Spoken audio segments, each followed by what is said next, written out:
Yang pertamanya, Bersatu sekarang kata ini ada kelemahan dalam Akta Anti-Lompat Parti. Seperti pandangan-pandangan yang telah dilontarkan oleh beberapa tokoh, saya juga bersetuju dengan pandangan mereka bahawa sebenarnya yang Tan Sri Muhyiddin perlu blame himself, persalahkan diri beliau. Sebab pada ketika itu, saya masih ingat dalam rundingan kita yang diwakili oleh Datuk Seri Hamzah, Datuk Seri Hamzah membawa mesej bahawa Tan Sri Muhyiddin tak bersetuju dengan peruntukan membawa kata kalau seseorang ahli parlimen itu dipecat daripada partinya, dianggap sebagai melompat parti ataupun perlu mengosongkan kerusinya. Pada ketika itu, saya masih ingat hujah yang dibawa oleh Tan Sri Muhyiddin.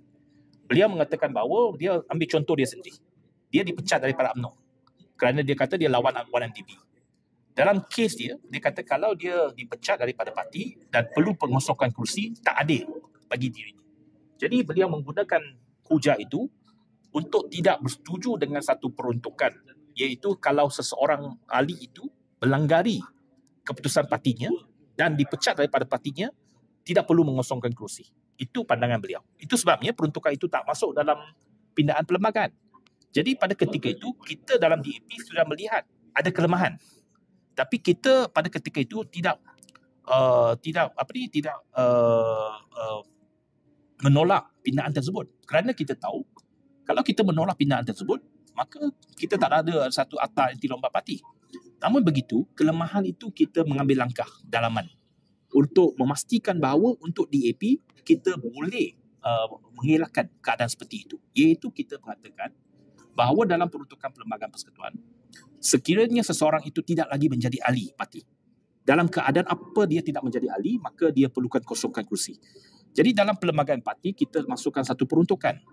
Kalau seseorang ahli parlimen ataupun ahli Dewan Undangan Negeri, dia dalam keadaan-keadaan tertentu, umpamanya perkara-perkara dasar, menyokong Perdana Menteri, pihak lawan, menyokong bajet dan sebagainya, tanpa arahan daripada parti ataupun melanggari arahan parti, maka dia boleh dipecat daripada parti ataupun dilucutkan keahlian, dilucutkan keanggotaannya. Tapi kita ada prosesnya. Kita akan bagi notis dan sebagainya dan memberikan notis kepada speaker. Jadi dalam keadaan itu, maka dia dianggap sebagai dilucutkan keanggotaannya. Maka dia perlu kosongkan kerusi. Jadi dalam DAP adalah parti politik pertama yang mengubah ataupun meminda perlembagaan parti kita untuk memasukkan peruntukan itu dan mengelakkan keadaan-keadaan seperti itu. Jadi sekiranya 4 orang itu daripada parti DAP, dia hilang kerusi. Pindaan ini dibuat pada September tahun 2022. Sejurus selepas pindaan Perlembagaan Persekutuan dah diluluskan di Parlimen, kita bawa Kongres Khas kalau masih ingat. Bulan September 2022. Kita dah lihat dah. Kita dah tahu dah ada loopholes ini. Jadi ketika itu loopholes itu sebab tidak dipersetujui oleh Muhyiddin. Jadi hari ini apa yang mereka pantai itu memakan diri mereka. Kalau 4 orang ini daripada DAP, dia akan hilang kerusi dia. Dia perlu buat by-election. Jadi simple as that. Jadi saya bagi saya, cadangan kepada saya, Bersatu boleh buat pindaan perlembagaan. Kalau dia nak elakkan ahli parlimen dia daripada bertindak membelakangkan parti, dia boleh buat satu peruntukan dalam perlembagaan partinya. Okey. Dia boleh lihat perlembagaan parti DAP.